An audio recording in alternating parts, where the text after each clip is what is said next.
একটা প্রশ্নের জবাব চাই। একা একা ভালো থাকা যায়? যেখানে কেউ থাকবে না, শুধু একা আমি, আমার একাকিত্ব থাকবে, আর থাকবে আমার ভালো লাগা। আচ্ছা, যদি একা থাকলে ভালো থাকা যেত,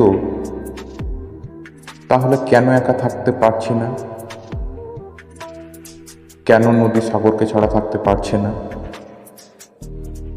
কেন মাটিতে বৃষ্টি পড়ছে? কেনই বা গাছ মাটি ছাড়া থাকতে পারছে না? একা থাকলে তো কোনো দুঃখ, কষ্ট, বেদনা থাকার কথা না, কিন্তু একা থাকতে পারছি না কেন? আমরা কি নিজে থেকে দুঃখের জীবন বেছে নিতে চাই? না, দুঃখ তো আমরা চাই না। তবে জবাবটা কি দিতে পারবে তোমরা?